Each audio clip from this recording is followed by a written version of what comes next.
Hello everyone, आज है 9 जनवरी और आज इस वीडियो में हम बात करने जा रहे हैं संवर्धना मदरसन के बारे में।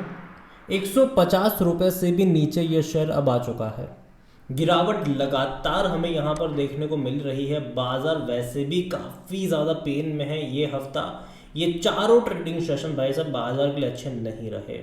यहाँ पर अगर आप देखोगे तो संवर्धना का भी जो शेयर है वो पिछले 4 ट्रेडिंग सेशन में मतलब कि मंडे, ट्यूसडे, वेनेसडे और थर्सडे मिलाकर 160 से गिरा है। ये लगातार फॉल यहाँ पर आ रहा है। पिछले हफ्ते बाजार के लिए थोड़ा सा अच्छा रहा था, यहाँ पर भी तेज़ी देखने को मिल गई थी उसके चलते, लेकिन फिर से गिरावट उससे ज़्यादा बड़ी अब यहाँ पर बाजार में आ चुकी है। बात करना बनता है कि भाई साहब चल क्या रहा है, क्योंकि गिरावट बहुत ज़्यादा है। चौतरफा यहाँ पर गिरावट देखने को मिल रही है। एफआईएस लगातार अपना पैसा यहाँ से निकाल रहे हैं, डीआईएल्स खरीदारी कर तो रहे हैं, लेकिन फिर भी जिस तरीके से रुपीस वीक होता जा रहा है, जो डॉलर की जो मजबूती हो रही है, उससे कहीं ना कहीं एक तरीके से पैनिक कह लो, सेलिंग कह लो, वो इंडियन बाज़ारों में देखने को मिल रहा है। और ऐसे में इस कंपनी के बारे में बात करना बनता है, क्योंकि इसका जो बिजनेस है वो इंडिया और इंडिया के बाहर बड़े पैमाने पर फैला हुआ है। तो देखिए, वीडियो को शुरू करें उससे पहले अगर आपने अभी तक चैनल को सब्सक्राइब नहीं किया है तो प्लीज़ अभी इसे सब्सक्राइब कर लीजिए, क्योंकि आगे भी बहुत सारी वीडियोज़ हैं जो आपको काफ़ी ज़्यादा हेल्प करेंगे। तो 150 रुपये से भी नीचे है ये शेयर और एक महीने में ऑलमोस्ट 11% का फॉल है। एक साल में अगर हम देखें तो 38-39% की तेज़ी, लेकिन पैसा इसने ऑलमोस्ट डबल करके दिया था। बेहतरीन रफ्तार थी यहाँ पर। शेयर ने बहुत कम टाइम में 200 रुपये से भी ऊपर का लेवल छू लिया, वापस गिरावट आई, वापस तेज़ी आ गई और जो गिरावट यहाँ पर अक्टूबर से शुरू हुई है वो लगातार कंटिन्यू है। हर सपोर्ट लेवल को ये तोड़ चुका है और देखते हैं कि अब ये कहाँ पर जाकर रुकता है। और जहाँ तक बात करी जाए इस कंपनी के बारे में, वॉल्यूम्स देखे जाए तो आज 80 लाख से भी ज़्यादा के शेयर्स यहाँ पर ट्रेड होते नज़र आए हैं। ऑल टाइम हाई 217 रुपये का है ये, लो हालांकि बहुत कम है। इसका जो मार्केट कैप है वो 1,04,000 करोड़ के आसपास का देखने को मिल रहा है और शायद जिस तरीके से गिरावट यहाँ पर जारी है, हो सकता है कि इसका मार्केट कैप कुछ टाइम बाद 1,00,000 करोड़ से भी कम हो जाए। 52 वीक्स हाई और लो के बीच में बहुत बड़ा गैप है। 216 रुपये का हाई है, 104 रुपये का लो है, अभी उसके बीच में ही ये बैठा हुआ है।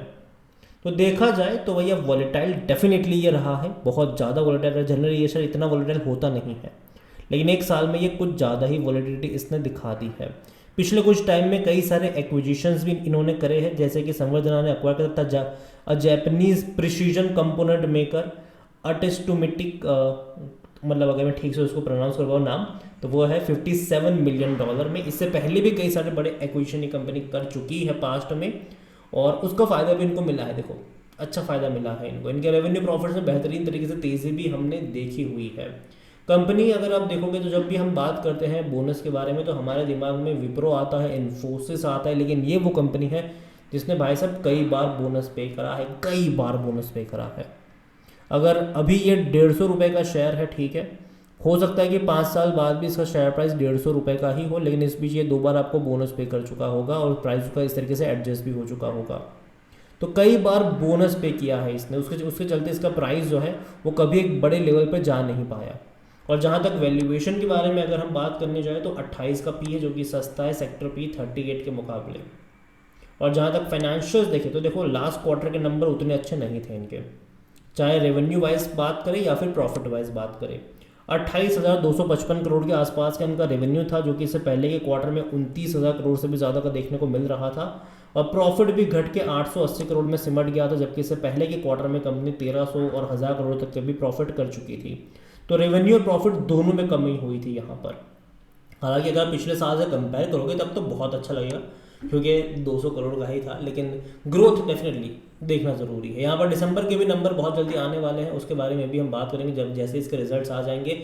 आज अगर हम बात करें इरडा के भी आज नंबर आने वाले, जैसे ही इरडा के रिजल्ट्स आ जाएंगे, अभी तक जब तक मैं वीडियो बना रहा हूँ तब तक इसके रिजल्ट्स नहीं आए हैं, जैसे ही रिजल्ट्स आएंगे इरडा के उसके बारे में भी मैं वीडियो आपको बनाकर डाल दूंगा, तो चैनल को सब्सक्राइब करना भूलिएगा नहीं। इसके भी नंबर्स आएंगे तो उसके बारे में भी हम बात करेंगे, लेकिन अगेन मैं कहूँ कि लास्ट क्वार्टर के नंबर अच्छे नहीं थे। दिसंबर के नंबर देखते हैं कैसे होंगे, क्योंकि देखा जाए तो डिमांड डेफिनेटली पिछले कुछ टाइम में गिरी है ऑटोमोबाइल्स में। इनके जितने भी क्लाइंट्स हैं ना, डिमांड्स गिरी है, तो ये एक दिक्कत रहेगी यहाँ पर। क्योंकि देखा जाए ना तो ऑटोमोबाइल सेक्टर की अगर हाँ जहाँ तक हम बात कर रहे हैं तो भैया लोगों के हाथ में पैसा होना ज़रूरी है अभी के टाइम पर, तब भैया गाड़ियों की बिक्री होती है और तब फ़ायदा होता है ऑटो पार्ट्स बनाने वाली कंपनियों का भी। और जहाँ तक शेयर होल्डिंग के बारे में अगर हम बात करें तो प्रमोटर की होल्डिंग 58.13% की है। प्रमोटर ने अगर देखो तो बिकवाली करी थी, ठीक है। प्रमोटर के 64.78% की होल्डिंग कहाँ पर आ गई, 58.13 पर आ गए। 3 क्वार्टर में लगातार बेच रहे हैं। लेकिन चलो अच्छी बात बताए क्या है यहाँ पर, ऐसा नहीं कि प्रमोटर बेच रहे तो यार रिटेल इन्वेस्टर खरीद रहा हो, नहीं, खरीदारी इंस्टीट्यूशन की तरफ से आ रही है। जो म्यूचुअल फंड यहाँ पर 12% पे थे वो बढ़कर हो गए 15 15.5% तक। जो डोमेस्टिक इंस्टीट्यूशन 3% पे थे वो तकरीबन 4% से ज़्यादा पर आ गए। जो एफआईल्स 10.77 पे थे वो भी 13.51, लगातार खरीदारी हो रही है उनकी तरफ से। लेकिन हाँ अभी दिसंबर का शेयर इवन रिटेल इन्वेस्टर तो देखो तो एक्चुअली उन्होंने तो बिकवाली ही करी है। 9.10% से जो रिटेल और जो अदर्स थे वो एक्चुअली में घट कर अगर देखो तो 8.46 पर आया है, तो उन्होंने तो एक्चुअली में बिकवाली ही करी हुई है। अभी देखना रहेगा कि नेक्स्ट क्वार्टर में क्या होगा, क्योंकि देखा जाए तो गिरावट जो ज़्यादातर हमें देखने को मिली है इस कंपनी में भी, वो भाई साहब दिसंबर क्वार्टर में ज़्यादा गिरावट आई है शेयर प्राइस में। तो कहीं ना कहीं इंस्टीट्यूशन वाला एंगल भी देखना रहेगा कि उनकी तरफ से क्या सेल आया है कि नहीं, वो देखना रहेगा। जैसे ही शेयर होल्डिंग पैटर्न अपडेट होगा तब भी बात करेंगे इसके बारे में भी हम।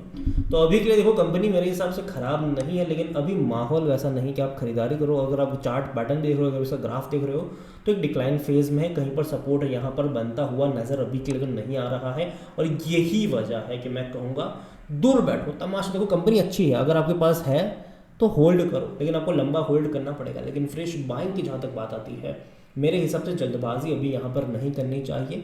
एक बार बाजार को सेटल डाउन होने दो। और ये मैं अपने हर वीडियो में ये कह रहा हूँ कि मुझे लगता है कि जो तेज़ी बाजार में आएगी वो अप्रैल मई से आएगी, तब तक बाजार में अप्स एंड डाउन्स ही होगा। पिछले हफ्ते बाजार में तेज़ी थी, ये हफ्ते बाजार में गिरावट है, अगले हफ्ते शायद फिर से तेज़ी हमें देखने को मिल जाए, उसके बाद के हफ्ते शायद वापस गिरावट देखने को मिल जाए। तो ये अप्स एंड डाउन्स वाला चूहे बिल्ली का खेल चलता रहेगा।